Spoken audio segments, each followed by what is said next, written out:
Hello friend, this is Alpana Singh and welcome to learn with Alpana. तो चलिए friends, देखिए आज हम आप सभी लोगों के लिए home science MS second semester का जो ह्यूमन डेवलपमेंट पार्ट है, इसके फर्स्ट पेपर को लेकर के आए हैं, जिसका नाम है एडोलेसेंस एंड यूथ, जिसे हिंदी में बोला जाता है किशोरावस्था एवं युवावस्था।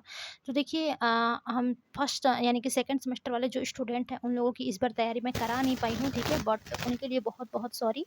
बट देखिए आज एक लास्ट क्लास दे रही हूँ और ये भी क्लास थोड़ा सा लेट हो गया है, बट सभी लोग इस क्लास को अटेंड करेगा। इसमें मैंने लगभग सभी टॉपिक को कंप्लीट करने की कोशिश की है, ठीक है। और देखिए जो आप लोगों की सेकंड थर्ड और फोर्थ पेपर है, ठीक है, और इन लोगों को यानी कि इन तीनों पेपर की हम आप लोगों की तैयारी जो है वो कंप्लीट कंटिन्यू कराएंगे एग्जाम तक, ठीक है। केवल फर्स्ट पेपर थोड़ा सा लेट हो गया क्योंकि फोर्थ सेमेस्टर में ज़्यादा हम व्यस्तता यानी कि हो गए थे थोड़ा सा। बट देखिए आप लोगों के लिए सारे पुराने वाले जो भी क्लास पढ़े हैं उसको आप लोग देख लीजिएगा, ठीक है। और मोस्ट इंपॉर्टेंट बात, जो आप लोगों के प्रीवियस ईयर क्वेश्चन पेपर हैं 2023 के, ठीक है, 2023 के, इसको आप लोग ज़रूर देखिएगा। क्या हो रहा है कि जैसे कि जो भी प्रीवियस ईयर क्वेश्चन है उसमें कि आप लोगों के 50% क्वेश्चंस फँस रहे हैं, ठीक है। तो देखिए उसकी क्लास पड़ी हुई है, मैंने उस पे टैग भी लगा दिया है, थंबनेल पे लिखा हुआ भी है कि 2023 का ये प्रीवियस ईयर क्वेश्चन पेपर, ठीक है। तो उसको आप लोग देखिएगा 100% श्योर उसमें से 50% क्वेश्चन आप लोगों के पेपर में देखने को मिलेंगे। जैसे कि देखिए अभी हमने फोर्थ सेमेस्टर की तैयारी कंप्लीट करी है और उसमें देखिए आप यानी कि जो मैंने तैयारी कराया था उसमें 60 यानी कि 60 से 65 लगभग क्वेश्चंस मेरे ही क्लास से आए हुए थे, ठीक है। तो उम्मीद करूँगी कि आप लोग भी अपने जो पुराने क्लासेस है उसको देख लीजिएगा और एक आप लोग जो प्रीवियस ईयर क्वेश्चन पेपर है उसको देख लीजिएगा और ये क्लास तो ज़रूर ही देख लीजिएगा। इसमें मैंने सारे क्वेश्चंस थोड़ा-सा डिटेल में डिस्कस किया हुआ है, ठीक है।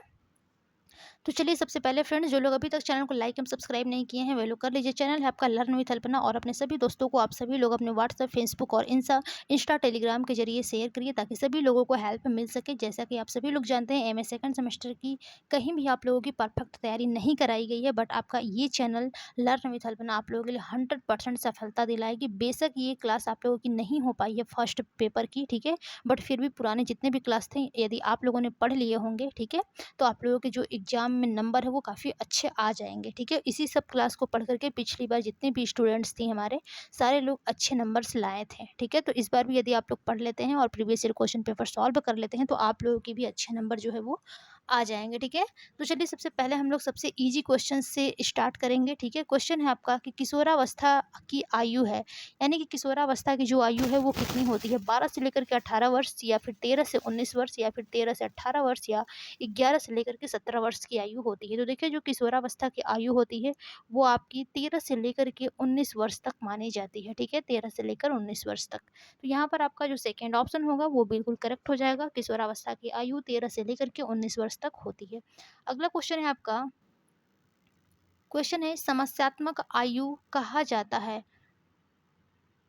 यानी कि समस्यात्मक आयु किसको कहा जाता है? शैशवावस्था को, बाल्यावस्था को, किशोरावस्था को या फिर प्रौढ़ावस्था को? देखिए जो समस्यात्मक आयु होती है वो आपको किशोरावस्था को कहा जाता है। देखिए इससे रिलेटेड हम बहुत सारे क्वेश्चंस डिस्कस कराए हैं अपने ओल्ड क्लास में, ठीक है। तो आप लोग एक बार ज़रूर सोने से पहले तो ज़रूर ही देख लीजिएगा, ठीक है। सारे क्लास एक-एक बार यानी कि आप लोग उसमें प्रेज़ेंट हो जाइए, क्वेश्चन को देख लीजिए। क्वेश्चन फँस जाएँगे तो आप लोगों को बता रहे हैं बहुत ही खुशी होगी कल, ठीक है। हाँ, एक चीज़ और बोलना था कि जिन लोगों को यानी कि आंसर की वीडियो चाहिए, ठीक है, वो लोग क्या करेंगे कि हमारा व्हाट्सएप नंबर है, ठीक है, अल्लाह नवीद हल्पना का, उस पर आप लोग क्या करना है, आप लोगों को मैसेज कर देना है सारे फ़ोटोज़ क्लिक करके, ठीक है, पेपर के। नंबर है आप लोगों का 63 062 75 624, ठीक है। और इस आप लोग नंबर को नोट कर लीजिएगा, इसी नंबर पे आप लोग हमें व्हाट्सएप कर दीजिएगा, ठीक है। पेपर कल वाले जो पेपर होंगे इसी नंबर पे आप लोग व्हाट्सएप कर दीजिएगा, या फिर जो आप लोग का होम साइंस टेलीग्राम चैनल जो है ग्रुप वाला, ठीक है, जिसमें हम डिस्कस करते हैं किसी भी टॉपिक को लेकर, कोई भी हमसे क्वेश्चन पूछता है तो हम वहाँ पर डिस्कस करते हैं। तो आप लोग चाहें तो वहाँ पर भी हमें कमेंट कर सकते हैं, ठीक है। सो आप लोग टेलीग्राम चैनल से भी जुड़ जाइए और पेपर जो है वो आप लोग 63 062 75 624 नंबर पर आप लोग हमें व्हाट्सएप कर दीजिएगा पेपर कल के, ओके, ताकि मैं आंसर की वीडियो बना सकूं और आप सभी लोगों को हेल्प मिल सके। चलिए अपने अगले क्वेश्चन की तरफ चलेंगे और देखेंगे अगला क्वेश्चन हमारा क्या कहता है। क्वेश्चन है आपका कि किशोरावस्था की विशेषताएं बताइए, यानी कि किशोरावस्था की कौन कौन सी विशेषताएं होती हैं। पहला अवस्था है किशोरावस्था परिवर्तन की अवस्था होती है, बिल्कुल सही बात है जी कि जैसे ही बालक बाल्यावस्था से किशोरावस्था में जाता है, ठीक है, उसके शारीरिक परिवर्तन हो जाते हैं, ठीक है, उसके अंतर्गत मानसिक परिवर्तन होते हैं, संवेगात्मक परिवर्तन होते हैं। तो जो किशोरावस्था होती है वो परिवर्तन की अवस्था होती है। सेकेंड पॉइंट है आपका किशोरावस्था कामुकता के जागरण की अवस्था होती है। थर्ड पॉइंट है आपका किशोरावस्था सांवेगिक अस्थिरता की अवस्था होती है, ठीक है, सामयिक स्थिरता या फिर इसको अस्थिरता भी बोल सकते हैं। तो यहाँ पर जो राइट ऑप्शन होगा, जो किशोरावस्था की विशेषताएं हैं ये उपर्युक्त सभी हैं, ठीक है। तो यहाँ पर आपका फोर्थ ऑप्शन जो होगा वो बिल्कुल करेक्ट हो जाएगा। ओके, चलिए अगले क्वेश्चन की तरफ चलेंगे और देखेंगे अगला क्वेश्चन हमारा क्या कहता है। हाँ, देखिए एक आप लोगों का पॉइंट है, ठीक है, यहाँ पर हम लोग समझेंगे कि जो हार्लॉक आपके मनोवैज्ञानिक है, ठीक है, इन्होंने किशोरावस्था को 3 भागों में, ठीक है, यानी कि यहाँ पर मैंने सॉरी थोड़ा-सा लिखने में मिस्टेक हो गया है, ठीक है, 3 भागों में विभाजित किया गया है, पूर्व किशोरावस्था, आरंभिक किशोरावस्था और उत्तर किशोरावस्था।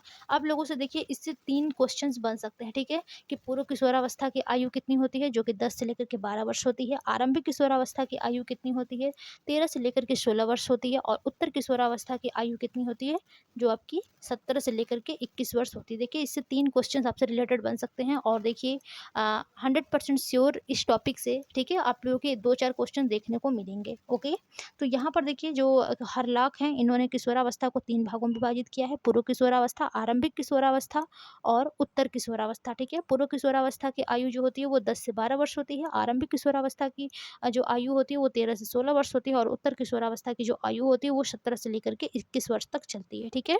चलिए ये तो हमारा मोस्ट इंपॉर्टेंट एक थोड़ा-सा यानी कि छोटा-सा टॉपिक था, इसके बारे में मैंने डिस्कस किया। अब हम लोग अपने अगले क्वेश्चन की तरफ चलेंगे और देखेंगे अगला क्वेश्चन हमारा क्या कहता है। देखिए क्वेश्चन है आपका कि किशोरावस्था की प्रमुख समस्याएं, यानी कि समस्या कौन सी है, ठीक है, यानी कि जो किशोरावस्था की प्रमुख रूप से समस्याएं होती हैं वो कौन कौन सी होती हैं। तो सबसे पहला शारीरिक समस्याएं होती हैं, क्योंकि उनमें शारीरिक परिवर्तन आते हैं, ठीक है। मानसिक परिवर्तन, जो बच्चा होता है, ठीक है, वो अपने वातावरण को देखते हुए उसके अंतर्गत यानी कि जो भी उसके मानसिक यानी कि जो शक्तियाँ होती है, ठीक है, उसमें परिवर्तन आ जाता है। बच्चा सोचता है कि यानी कि वो इस एज में पहुंच गया होता है, जो किशोरावस्था का व्यक्ति होता है ना, तो वो युवा ही यानी कि प्रौढ़ ही होता है और ना ही वो बच्चा ही रहता है, ठीक है। वो दोनों के बीच की एक कड़ी होता है। वो अपने आप को यानी कि लोग उससे क्या है कि अपेक्षा बहुत ज़्यादा लगा लेते हैं, ठीक है, कि अब ये बड़ा हो गया है, ये करेगा, वो करेगा, दुनिया भर की चीज़ें, बट वो उतना भी बड़ा नहीं होता है कि आपके सारे ज़रूरतों को वो पूरा कर सके, ठीक है। तो इस प्रकार से उसके मेंटली जो यानी कि समस्याएँ रहती है वो बनी हुई रहती है किशोरावस्था में, ठीक है। समायोजन की समस्या, यानी कि जो किशोरावस्था का व्यक्ति होता है, बालक होता है, वो एडजस्टमेंट नहीं कर पाता है। फोर्थ ऑप्शन है यौन संबंधित समस्याएँ, यानी कि जो भी देखिए जो बाल यानी कि जो भी लड़कियाँ होती हैं, ठीक है, उन लोगों में जैसे कि मासिक धर्म वगैरह और लड़कों में जो आप लोगों के दाढ़ी मूंछ वगैरह निकलते हैं, ठीक है। तो ये जो यौन संबंधित समस्याएँ होती हैं, ये भी किशोरावस्था की एक प्रमुख समस्या है। और संवेगात्मक जो यानी कि संवेगों से बच्चा क्या होता है, काफ़ी संवेगात्मक रूप से बहुत शांत, मौन टाइप का हो जाता है, ठीक है। तो इस प्रकार से संवेगात्मक समस्या भी किशोरावस्था की प्रमुख समस्या के ही अंतर्गत आती है, ठीक है। तो ये पांचों आपकी प्रमुख समस्या हैं किशोरावस्था की। तो यहाँ पर जो राइट ऑप्शन बनेगा, ऑप्शन नंबर आपका 6 जो है वो बिल्कुल करेक्ट हो जाएगा। ओके, चलिए अगले क्वेश्चन की तरफ चलेंगे और देखेंगे अगला क्वेश्चन हमारा क्या कहता है। देखिए most important question, previous year question में ये paper sorry previous year paper में आप लोगों के ये क्वेश्चन पूछे गए थे कि विश्व स्वास्थ्य संगठन यानी कि WHO ने किशोरावस्था की उम्र माना है, यानी कि WHO ने किशोरावस्था की जो आयु हो को वो कितने वर्ष तक माना है। पहला ऑप्शन है 10 से लेकर के 19 वर्ष, सेकंड ऑप्शन है 13 से 19 वर्ष, थर्ड ऑप्शन है आपका 13 से 18 वर्ष और फोर्थ ऑप्शन है 12 से लेकर के 18 वर्ष। देखिए जो विश्व स्वास्थ्य संगठन यानी कि जो WHO है, उसने किशोरावस्था की जो एज यानी कि जो उम्र को माना है वो 10 से लेकर के 19 वर्ष तक को माना है, ठीक है। यानी कि जो WHO वो कहता है कि 10 वर्ष का ही व्यक्ति जो है वो किशोरावस्था में प्रवेश कर जाता है, ठीक है। तो फर्स्ट ऑप्शन आपका यहाँ पर बिल्कुल करेक्ट हो जाएगा। चलिए अगले क्वेश्चन की तरफ चलेंगे और देखेंगे अगला क्वेश्चन हमारा क्या कहता है। चलिए उपर्युक्त सभी है इसके लास्ट क्वेश्चन ऑप्शन, ठीक है। क्वेश्चन है आपसे किशोरावस्था में किन किन क्षेत्रों में समायोजन करना पड़ता है, यानी कि जो किशोरावस्था में जो बालक होता है उसको किन किन क्षेत्रों में समायोजन करना पड़ता है। पहला ऑप्शन है आपका माता पिता के साथ समायोजन, यानी कि जो बच्चा होता है सबसे पहले वो अपने माता पिता के साथ एडजस्टमेंट करता है। फिर उसके बाद शैक्षिक समायोजन यानी कि अपने एजुकेशन में जो वो पढ़ता लिखता है, ठीक है, उसमें जो भी उसको समस्याएं होती हैं वो उसको एडजस्ट करके चलता है। तीसरा है आपका लैंगिक समायोजन, यानी कि लैंगिक समायोजन यानी कि जो लड़के लड़के हैं वो लड़कों के साथ रहते हैं, ठीक है। और लेकिन जो इसमें खिंचाव होता है, ठीक है? जो लड़के होते हैं वो लड़कियों के प्रति थोड़ा-सा अट्रैक्टिव होते हैं, ठीक है? और जो लड़कियाँ होती हैं वो लड़कों के प्रति थोड़ा-सा अट्रैक्टिव होती हैं। तो इस तरीके से जो समायोजन होता है इसमें वो लैंगिक समायोजन के अंतर्गत आता है। चौथा है सामाजिक समायोजन, यानी कि समाज में भी हर एक चीज़ को देखते हुए उनको एडजस्ट करके चलना पड़ता है किशोरावस्था में, ठीक है? और पाँचवां है मित्रों के साथ समायोजन, यानी कि जो मित्र हैं हो सकता है दोनों मित्र दूसरे-दूसरे जो कि यानी कि मेंटली रूप से वो दूसरे-दूसरे व्यवहार के हैं, ठीक है? तो वो मित्रों के साथ भी एक अपना एडजस्टमेंट बना करके चलते हैं किशोरावस्था में, ठीक है? तो इन सभी क्षेत्रों में उनको एडजस्ट करना पड़ता है। माता-पिता के साथ शैक्षिक समायोजन में, लैंगिक समायोजन में, सामाजिक समायोजन में और मित्रों के साथ समायोजन में उनको यानी कि एडजस्ट करके चलना पड़ता है, ठीक है? तो इसका जो राइट ऑप्शन होगा फ्रेंड्स, ऑप्शन नंबर आपका उपर्युक्त सभी हो जाएगा, ठीक है? यानी कि 6 पॉइंट जो होगा वो आपका उपर्युक्त सभी हो जाएगा। चलिए अगले क्वेश्चन की तरफ चलेंगे और देखेंगे अगला क्वेश्चन हमारा क्या कहता है। इस क्वेश्चन के बारे में तो हम आप लोगों को पहले ही बता चुके हैं, ठीक है? यदि आप लोगों ने एना फ्रैड का क्लास देखा होगा, स्टैनले हॉल का सिद्धांत देखा होगा, छोटा-छोटा वीडियो क्लिप है, ठीक है? यदि आप लोग सर्च करेंगे एना फ्रैड बाय अल्पना सिंह, ठीक है? या फिर अल्पना मैम, जो भी आप लोग जो भी बोलते होंगे, ठीक है? जो भी आप लोग सर्च करेंगे वहाँ पर आप लोगों को वो वीडियो आ जाएगी, ठीक है? या फिर मैं आज ही वो वीडियो पोस्ट कर देती हूँ कम्युनिटी पोर्शन में, तो वहाँ से आप लोगों को मिल जाएगा, ठीक है? क्वेश्चन है एडोलेसेंस जो पुस्तक है वो किसकी है? पहला ऑप्शन है आपका स्टेनले हॉल का, सेकंड ऑप्शन है फ्रैड का, थर्ड ऑप्शन है आपका थार्नाडाइक का, फोर्थ ऑप्शन है उपर्युक्त सभी। तो देखिए जो एडोलेसेंस पुस्तक है, ठीक है? वो आपके स्टेनले हाल का यानी कि स्टेनले हाल साहब जी का है, ठीक है? और ये कब प्रकाशित हुई थी? तो ये आपका 1905 ईस्वी में प्रकाशित हुई थी, ठीक है? इसलिए मैंने इसको भी यहाँ पर ले लिया है कि जो एडोलेसेंस पुस्तक है वो आपके स्टेनले हाल का है और ये जो पुस्तक है 1905 में प्रकाशित हुई थी, ओके? चलिए अगले क्वेश्चन की तरफ चलेंगे और देखेंगे अगला क्वेश्चन हमारा क्या कहता है। क्वेश्चन है कि किशोर की मन कामुकता को 1 मिनट। देखिए क्वेश्चन है आपका कि किशोर की मन कामुकता को जनन संबंधी, ठीक है? ये आपका जनन संबंधी रहेगा। जनन संबंधी अवस्था किसे कहते हैं? यानी कि जो किशोर की जो मन कामुकता है, ठीक है? उसको जनन संबंधी अवस्था जो कहा गया है वो किसने कहा है? फ्रायड ने कहा है, एना फ्रायड ने कहा है, स्टेनले हॉल ने कहा है या फिर थार्नडाइक ने कहा है? तो देखिए जो किशोर मन की कामुकता है, ठीक है? इनको जनन संबंधी अवस्था किसने कहा है? तो ये आपके फ्रायड साहब ने कहा है। और एना फ्रायड कौन है? तो ये आपके फ्रायड साहब की बेटी हैं। कौन है? फ्रायड साहब की बेटी हैं एना फ्रायड। तो यहाँ पर आपका फर्स्ट ऑप्शन जो होगा वो बिल्कुल करेक्ट हो जाएगा। चलिए अगले क्वेश्चन की तरफ चलेंगे और देखेंगे अगला क्वेश्चन हमारा मोस्ट इंपॉर्टेंट क्वेश्चन है कि फ्रायड के व्यक्तित्व के अंग है, यानी कि देखिए जो फ्रायड है उन्होंने व्यक्तित्व के 3 अंग बताए हैं। पहला इदम बताया है, दूसरा अहम बताया है, तीसरा अत्य अहम यानी कि परा अहम बताया है, ठीक है? Super ego. तो यहाँ पर आपका जो राइट ऑप्शन होगा ऑप्शन नंबर 4 बिल्कुल करेक्ट हो जाएगा कि जो फ्रायड है उन्होंने व्यक्तित्व के 3 अंग बताए हैं। इद, ईगो, सुपर ईगो, ठीक है? यानी कि इदम, अहम, अत्य अहम या फिर इसी को परा अहम भी बोला जाता है। तो यहाँ पर आपका जो फोर्थ ऑप्शन होगा वो बिल्कुल करेक्ट हो जाएगा। चलिए अगले क्वेश्चन की तरफ चलेंगे और देखेंगे अगला क्वेश्चन हमारा क्या कहता है। देखिए मोस्ट इंपॉर्टेंट क्वेश्चन यहाँ पर आपसे पूछ सकता है कि जो फ्रायड ने मनोलैंगिक विकास की कौन-कौन सी अवस्थाएँ स्पष्ट की, यानी कि जो फ्रायड हैं उन्होंने मनोलैंगिक विकास की कौन-कौन सी अवस्थाएँ स्पष्ट की थी, ठीक है? तो इन्होंने देखिए 5 अवस्थाएँ इसमें बताई थी मनोलैंगिक विकास की। पहला होता है मुख्य अवस्था, सेकंड होता है आपका गुदी अवस्था, थर्ड होता है आपका शयन अवस्था, फोर्थ होता है काम प्रसुप्ति अवस्था और फोर्थ होता है आपका जननेंद्रिय अवस्था, ठीक है? देखिए जो फ्रायड साहब हैं इन्होंने मनोलैंगिक विकास को यानी कि कौन-कौन सी अवस्थाओं में स्पष्ट किया है। तो देखिए इसमें 5 अवस्थाएँ हैं। जो मुख्य अवस्था है वो आपका 0 से लेके यानी कि जन्म से लेकर के 18 माह तक चलती हैं। इसके बाद गुदी अवस्था आती है जो कि आपका 9 माह से लेकर के 3 वर्ष तक चलती है। फिर इसके बाद शयन अवस्था होती है जो कि 3 वर्ष से लेकर के 7 वर्ष तक चलती है। चौथा आपका काम प्रसुप्ति अवस्था होता है जो कि 5 वर्ष से लेकर के 12 वर्ष तक चलती है। और पाँचवा आपका होता है जननेंद्रिय अवस्था जो कि 12 वर्ष से लेकर के 20 वर्ष तक चलती है, ठीक है? तो ये फ्रायड के मनोलैंगिक विकास की अवस्थाएँ हैं 5, ठीक है? ध्यान दीजिएगा। तो यहाँ पर जो राइट ऑप्शन होगा ऑप्शन नंबर आपका जो 6 ऑप्शन है वो बिल्कुल करेक्ट हो जाएगा, यानी कि उपरोक्त सभी। चलिए अगले क्वेश्चन की ओर चलेंगे और देखेंगे अगला क्वेश्चन हमारा क्या कहता है। क्वेश्चन है जेम्स मार्सिया कौन थे, यानी कि जो जेम्स मार्सिया हैं वो कौन थे। पहला ऑप्शन है विकासात्मक मनोवैज्ञानिक, सेकंड ऑप्शन है चिकित्सक, थर्ड ऑप्शन है आपका डॉक्टर और फोर्थ ऑप्शन है शिक्षक। तो देखिए जो जेम्स मार्सिया थे वो आपके विकासात्मक मनोवैज्ञानिक थे, और जो आपके फ्रायड साहब है वो कौन थे, तो वो आपके डॉक्टर थे। ठीक है, जेम्स मार्सिया कौन है, वो विकासात्मक मनोवैज्ञानिक है। ओके, फर्स्ट ऑप्शन यहाँ पर आपका बिल्कुल करेक्ट हो जाएगा। चलिए अगले क्वेश्चन की तरफ चलेंगे और देखेंगे अगला क्वेश्चन हमारा क्या कहता है।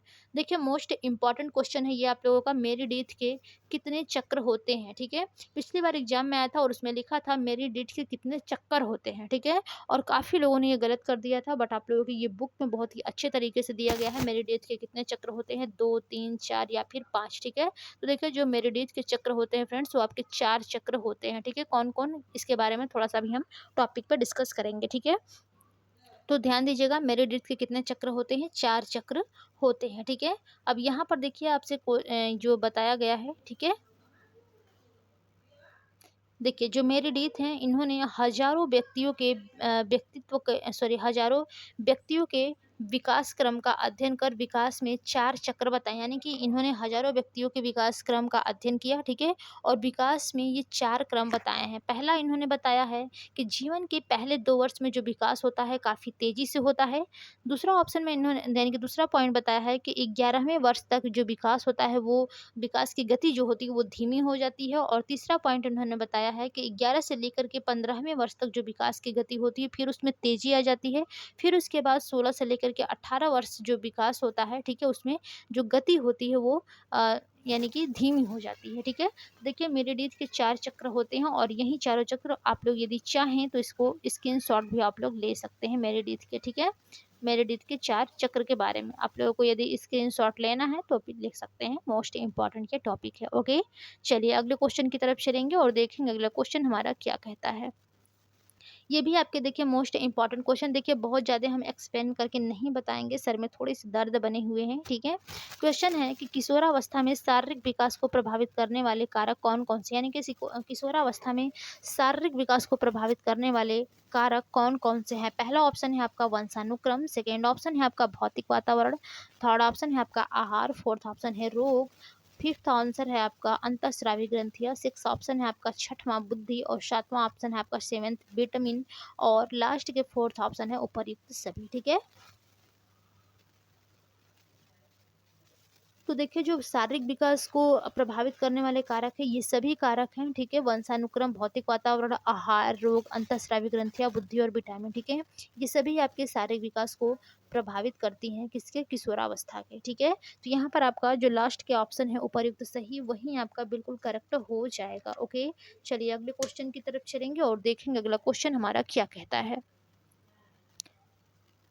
देखिए क्वेश्चन है आपका, संज्ञान के प्रमुख तत्व कौन कौन से हैं। ठीक है, यानी कि जो संज्ञान होता है, ठीक है, उसके कौन कौन से तत्व होते हैं। पहला ऑप्शन है संज्ञान एक अर्जित योग्यता है, सेकंड ऑप्शन है आपका संज्ञान एवं विकासात्मक प्रक्रिया है, और से थर्ड ऑप्शन है आपका बाल्यावस्था में संज्ञान सरल तथा प्रौढ़ावस्था में जटिल हो जाता है, यानी कि होता है, और चौथा ऑप्शन है कि संज्ञानात्मक संरचना में परिवर्तन होता है, फिफ्थ ऑप्शन है कि इसमें प्रतीकों का उपयोग होता है, और लास्ट है उपरोक्त सभी। तो देखिए जो संज्ञान के प्रमुख तत्व होते हैं फ्रेंड्स, ये सभी आपके संज्ञान के प्रमुख तत्व होते हैं, यानी कि जो संज्ञान होता है एक अर्जित योग्यता होता है, संज्ञान एवं विकासात्मक प्रक्रिया होता है। ठीक है, सॉरी एवं नहीं, एक रहेगा। ठीक है, संज्ञान एक विकासात्मक प्रक्रिया है, बाल्यावस्था में जो संज्ञान होता है वो सरल और प्रौढ़ावस्था में जटिल हो जाता है। ठीक है, और संज्ञानात्मक संरचना में परिवर्तन होता है और इसमें प्रतीकों यानी कि सिंबल्स का प्रयोग होता है। ठीक है, तो जो राइट ऑप्शन होगा ऑप्शन नंबर आपका 6 जो है वही बिल्कुल करेक्ट हो जाएगा, यानी कि उपरोक्त सभी। ओके, चलिए अगले क्वेश्चन की तरफ चलेंगे और देखेंगे अगला क्वेश्चन हमारा क्या कहता है। क्वेश्चन है मोस्ट इंपॉर्टेंट कि जीन पियाजे के संज्ञानात्मक विकास की 4 कौन कौन सी अवस्थाएं हैं, यानी कि जो जीन पियाजे की संज्ञानात्मक विकास की 4 अवस्थाएं हैं वो कौन कौन सी हैं। पहला ऑप्शन है संवेदीगामक अवस्था, सेकेंड ऑप्शन है पूर्व संक्रियात्मक अवस्था, और थर्ड ऑप्शन है मूर्त संक्रियात्मक अवस्था और लास्ट के फोर्थ ऑप्शन है औपचारिक संक्रियात्मक अवस्था। तो देखिए जो जीन पियाजे के संज्ञानात्मक विकास के 4 अवस्थाएँ होती हैं। पहला आपका संवेदी गामक अवस्था होता है जो कि 0 से लेकर के 2 वर्ष तक चलती है। उसके बाद आपका पूर्व संक्रियात्मक अवस्था आता है जो कि 2 से लेकर के 7 वर्ष तक चलती है। तीसरा आपका मूर्त संक्रियात्मक अवस्था आता है जो कि 7 से लेकर के 11 वर्ष तक चलती है। और लास्ट के फोर्थ ऑप्शन में दिया है औपचारिक संक्रियात्मक अवस्था जो कि 11 से लेकर प्रौढ़ावस्था तक या फिर आप बोल सकते हैं 15 वर्ष तक की अवस्था ये चलती है। ठीक है, तो यहाँ पर जो राइट ऑप्शन होगा कि जो जीन पियाजे की संज्ञानात्मक विकास की 4 अवस्थाएं हैं वो कौन-कौन सी है, तो ये चारों ही आपके सम्मुख हैं। ठीक है, तो यहाँ पर जो राइट ऑप्शन होगा ऑप्शन नंबर 5 ही बिल्कुल करेक्ट हो जाएगा। ओके, चलिए अब हम लोग अपने अगले क्वेश्चन की तरफ चलेंगे और देखेंगे अगला क्वेश्चन हमारा क्या कहता है। क्वेश्चन थोड़े से लॉन्ग है इसलिए मैंने देखिए स्क्रीन पर आप लोगों के लिए छोटा कर दिया है। ठीक है, क्वेश्चन है कि किशोरावस्था में शिक्षा का स्वरूप कैसा होना चाहिए, यानी कि किशोरावस्था में जब आप शिक्षा दे रहे हैं, ठीक है, तो बच्चों को किस प्रकार का शिक्षा देना चाहिए, उस शिक्षा का कैसा स्वरूप होना चाहिए। सबसे पहला है नैतिक शिक्षा, बिल्कुल सही बात है, बच्चों को नैतिक शिक्षा का ज्ञान होना चाहिए। शारीरिक शिक्षा, ठीक है, शारीरिक विकास के लिए शारीरिक शिक्षा का ज्ञान होना बहुत जरूरी है। यौन शिक्षा, क्योंकि देखिए जो बालक बालिकाएं होते हैं किशोरावस्था में बहुत ज़्यादा एक दूसरे के प्रति अट्रैक्टिव होते हैं। ठीक है, तो उनको यौन शिक्षा देना बहुत ही ज़रूरी होता है। फोर्थ ऑप्शन है विकास में व्यक्तिगत विभिन्नता का ज्ञान, यानी कि जो व्यक्तिगत विभिन्नता होती है विकास में, इसका ज्ञान भी आपको किशोरावस्था में देना चाहिए। पाँचवा है सह शैक्षणिक गतिविधियों का आयोजन, फिर इसके बाद है शैक्षिक भ्रमण पर ले जाना, ये अगला पॉइंट है आपका। ठीक है, यानी कि सह शैक्षिक गतिविधियों का आयोजन, तो यानी कि देखिए सह शैक्षिक गतिविधियाँ यानी कि जिसमें बालक और बालिका दोनों साथ साथ किसी भी कार्य का आयोजन करेंगे। ठीक है, अगला पॉइंट है शैक्षिक भ्रमण पर ले जाना, यानी कि बच्चों को शैक्षिक भ्रमण पर ले जाना चाहिए जिससे कि किशोरावस्था का विकास होगा। ठीक है, उनको शिक्षा में काफ़ी हेल्पफुल मिलेगा। छठवां पॉइंट है आपका अगला कि कोचिंग कक्षाओं का आयोजन करके, ठीक है, किशोरावस्था को शिक्षा देना चाहिए। और उसके बाद है प्रोजेक्ट कार्य दे करके, प्रोजेक्ट कार्य देंगे तो बच्चे क्या होता है थोड़ा सा ग्रुप में कोई कार्य करते हैं तो वो ज़्यादातर सीखते हैं। ठीक है, तो प्रोजेक्ट कार्य बहुत अच्छा ही तरीका माना जाता है। तो यहाँ पर जो राइट ऑप्शन होगा फ्रेंड्स ऑप्शन नंबर आपका लास्ट के हो जाएंगे, उपर्युक्त सभी बिल्कुल करेक्ट। ओके, चलिए अगले क्वेश्चन की तरफ चलेंगे और देखेंगे अगला क्वेश्चन हमारा क्या कहता है। क्वेश्चन है आपका कि विद्यालय में कक्षा का वातावरण कैसा होना चाहिए, यानी कि जो विद्यालय है उसमें जो कक्षा का वातावरण है वो कैसा होना चाहिए। प्रजातंत्रात्मक वातावरण होना चाहिए, यानी कि कोई भी व्यक्ति यानी कि बालक, ठीक है, वो यानी कि प्रजातांत्रिक तरीके से वहाँ पर रह सके, उसको कोई भी जैसे कि रोक-टोक ना हो। ठीक है, बहुत ज़्यादा उसको डिसिप्लिन में ना रखा र जा सके। ठीक है, एक शिक्षक को अपने यानी कि अपने स्टूडेंट को अपने बच्चे की भाँति वहाँ पर समझना चाहिए, यानी कि प्रजातंत्रात्मक वातावरण होना चाहिए। निरंकुशवादी वातावरण, यानी कि वहाँ पर यानी कि जो कक्षा का वातावरण होता है, ठीक है, वहाँ पर बहुत ज़्यादा डिसिप्लिन नहीं होना चाहिए। ठीक है, निरंकुशवादी नहीं होना चाहिए, डाँट-फटकार वाला नहीं, बल्कि बहुत ही अच्छा वातावरण वहाँ पर है, यानी कि जो टीचर और एक स्टूडेंट के मध्य जो संबंध होता है, ठीक है, वो अच्छे लेवल का होना चाहिए, ना कि डरा धमका करके बच्चों को पढ़ाना। ठीक है, निरंकुशवादी यानी कि बहुत ज़्यादा कट्टर कठोर होना बच्चों के लिए, तो ऐसा वातावरण नहीं होना चाहिए। थर्ड पॉइंट है स्वतंत्रता का वातावरण, यानी कि बच्चे को स्वतंत्र रूप से आप छोड़ दीजिए। ठीक है, बच्चा कोई भी क्वेश्चन करे उसको स्वतंत्र छोड़ दीजिए। ठीक है, आप उसको स्वतंत्र छोड़िए, जो बच्चे को कुछ भी नहीं समझ में आएगा वो आपसे पूछेगा। ठीक है, तो उसको यदि आप स्वतंत्रता देंगे तभी वो ऐसा कुछ कर पाएगा, कुछ नया सीख पाएगा। यदि आप उसको बांध के रखेंगे, ठीक है, यानी कि हमेशा डाँट फटकार करके रखेंगे, तो जो बच्चा है वो स्वतंत्र रूप से कोई भी कार्य नहीं कर पाएगा। ठीक है, यानी कि जो विद्यालय का वातावरण होना चाहिए वो प्रजातंत्रात्मक होना चाहिए, निरंकुशवादी होना चाहिए और स्वतंत्रता यानी कि स्वतंत्र वातावरण होना चाहिए। तो यहाँ पर जो राइट ऑप्शन है फ्रेंड्स ऑप्शन नंबर आपका फोर्थ बिल्कुल करेक्ट हो जाएगा, यानी कि उपर्युक्त सभी। ओके, चलिए अगले क्वेश्चन की तरफ चलेंगे और देखेंगे अगला क्वेश्चन हमारा क्या कहता है। देखिए क्वेश्चन है आपका कि स्कूल छोड़ देने वाले किशोर के मुख्य कारण है, यानी कि जो स्कूल और उनके कौन-कौन से मुख्य कारण हैं। सबसे पहला तो बुद्धि लब्धि की कमी होती है, यदि बुद्धि लब्धि आईक्यू लेवल उनका कम है, ठीक है, वो स्कूल छोड़ देते हैं। इसके बाद आर्थिक कारण, किसी की आर्थिक कारण अच्छी नहीं होती जिसके कारण उनके बच्चे जो हैं वो स्कूल छोड़ देते हैं। पारिवारिक प्रोत्साहन का अभाव, यानी कि कोई भी मोटिवेट नहीं करता, उनको प्रोत्साहित नहीं करता है पढ़ाई करने के लिए, स्कूल जाने के लिए, तब भी बच्चा स्कूल छोड़ देता है। इसके बाद है पठन योग्यता की कमी, यानी कि जब बच्चा पढ़ नहीं पाता है, उसमें उस पढ़ने की जो योग्यता होती है उसमें यदि उसको अभाव लगता है, कमी पाई जाती है, तब भी वो स्कूल छोड़ देता है। इसके बाद है स्कूली वातावरण, यदि स्कूली वातावरण विद्यालय बच्चों को अच्छा नहीं मिल रहा है, ठीक है, बहुत ज़्यादा डिसिप्लिन है, अनुशासन है, ठीक है, तो बच्चा वहाँ से भाग जाते हैं। ठीक है। तो ये सभी कारण है स्कूल छोड़ देने वाले बालकों के मुख्य रूप से। ठीक है। तो यहाँ पर जो राइट ऑप्शन होगा, ऑप्शन नंबर आपका लास्ट बिल्कुल करेक्ट हो जाएगा, यानी कि उपरोक्त सभी। देखिए यहाँ पर आप लोग को एग्जाम में केवल 4 ही ऑप्शन देखने को मिलेंगे। ठीक है। बट हम आप लोगों को कई ऑप्शन समझा देते हैं ताकि आप लोगों को समझने में कोई भी कठिनाई ना हो एग्जाम में यदि कोई क्वेश्चन फंस जाए तो। ठीक है। तो यहाँ पर आपका जो राइट ऑप्शन होगा, ऑप्शन नंबर 6 जो है वही बिल्कुल करेक्ट हो जाएगा।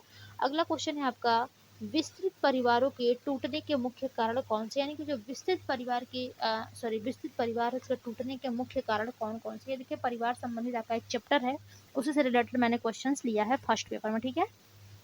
और एक बात और आप लोगों को कहेंगे कि आप लोग फोर्थ पेपर का जो भी वीडियो है ओल्ड वाला उसको भी पढ़ लीजिएगा, क्योंकि देखिए इस पे ईयर वाले क्वेश्चन भी पूछ लिए जाते हैं कभी कभी। जैसे कि देखिए आज ही फोर्थ सेमेस्टर वाले बच्चों का यानी कि स्टूडेंट्स का मेरे एग्जाम था। ठीक है। और हुआ क्या, तो उसमें first paper, second paper, third paper तीनों के मिक्सअप क्वेश्चंस आज पूछे गए थे। हालांकि तैयारी उन लोगों की भी कराई गई थी। ठीक है। इसलिए कोई ज़्यादा दिक्कत नहीं हुआ।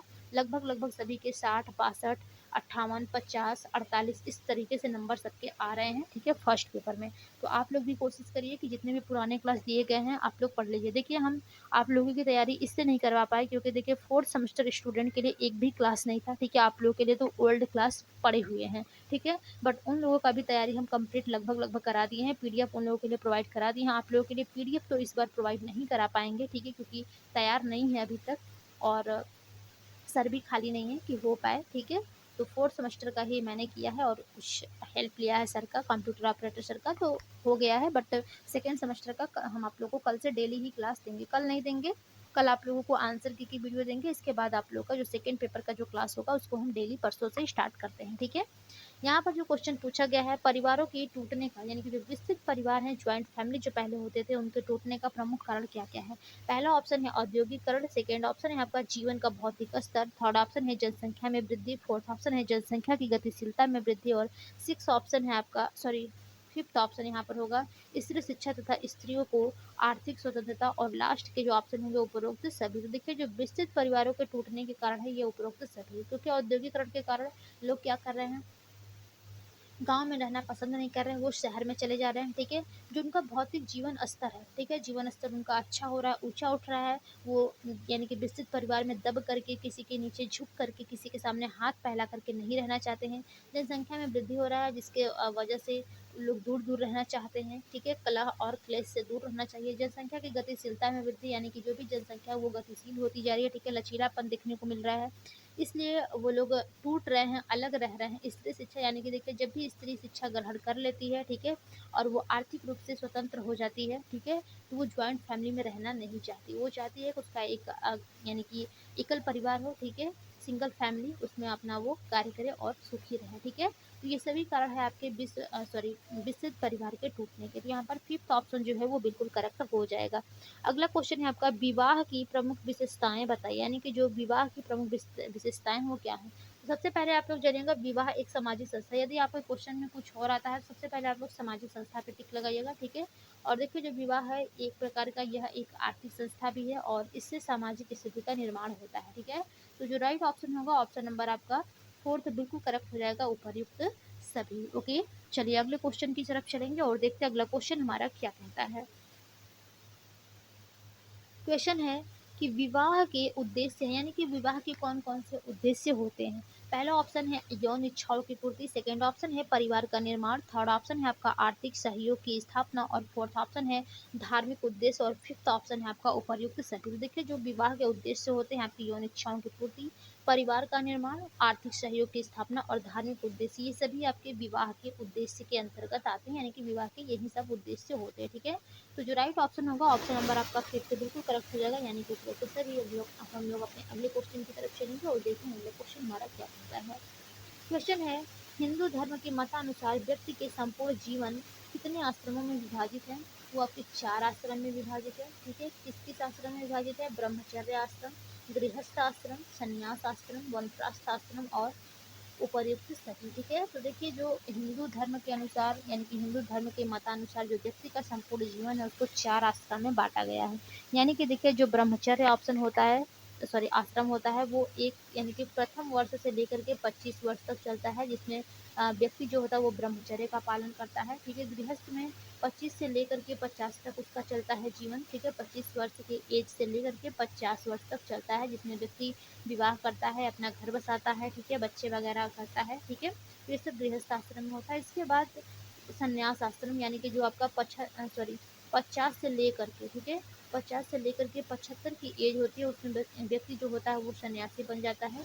और इसके बाद वानप्रस्थ आश्रम, अब तो ऐसा होता नहीं, सब लोग घर ही पे रहते हैं। पहले के समय में ऐसा होता था कि ब्रह्मचर्य का पालन करते थे, तो जो यानी कि जो आपकी वैदिक शिक्षा होती थी, ठीक है, बौद्धकालीन शिक्षा, तो उसमें क्या होता था, जो बालक होता था वो 25 वर्ष तक जाकर के आश्रम में शिक्षा ग्रहण करता था, ज्ञान लेता था। उसके बाद वो घर वापस आता था गृहस्थ आश्रम में। जब वो 25 वर्ष की आयु पूरी कर लेता तो वो संन्यास में चला जाता था। ठीक है, संन्यास के बाद 75 वर्ष के बाद वो वन में चला जाता था। ठीक है, तो ये सब आपके हिंदू धर्म के मतानुसार व्यक्तित्व का जो संपूर्ण जीवन उसको 4 भागों में बांटा गया है: ब्रह्मचर्य आश्रम, गृहस्थ आश्रम, संन्यास आश्रम और वनप्रस्थ आश्रम। ठीक है, तो यहाँ पर जो राइट ऑप्शन होगा, ऑप्शन नंबर आपका फिर से बिल्कुल करेक्ट हो जाएगा, यानी कि उपर्युक्त सभी। ओके, चलिए अगला क्वेश्चन है और देखेंगे अगला क्वेश्चन हमारा क्या कहता है।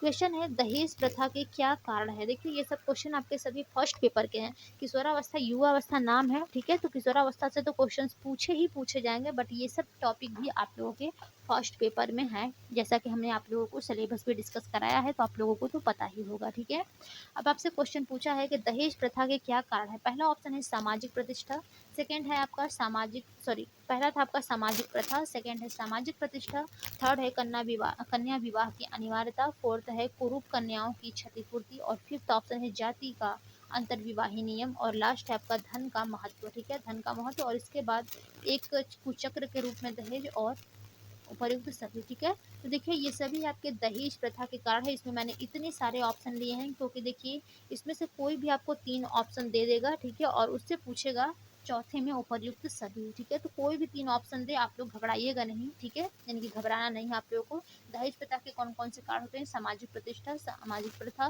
कन्या विवाह की अनिवार्यता, कुरूप कन्याओं की क्षतिपूर्ति। बहुत ज़्यादा टाइम नहीं है, नहीं तो इसके बारे में हम आप लोगों को डिस्कस करके बताते हैं, बहुत ही अच्छी टॉपिक है ये। ठीक है, कुरूप कन्याओं की क्षतिपूर्ति, अभी इसके बारे में हम आप लोगों को चौथे पेपर में बताएंगे अच्छे से। ठीक है, तो क्लास तो कंटिन्यू करेंगे ही, तो चौथा पेपर जो होगा उसमें हम अच्छे से आप लोगों को समझा कर बता देंगे। ठीक है, पांचवा पार्ट था जाति का अंतर्विवाही नियम। ठीक है, धन का महत्व और एक कुचक्र के रूप में जो दहेज होता है, ये सभी आपका एक कारण के रूप में होता है दहेज प्रथा के। तो यहाँ पर जो राइट ऑप्शन होगा, ऑप्शन नंबर आपका 8 बिल्कुल करेक्ट हो जाएगा, यानी कि उपर्युक्त सभी। ओके, चलिए अगला क्वेश्चन है और देखिए अगला क्वेश्चन हमारा क्या कहता है।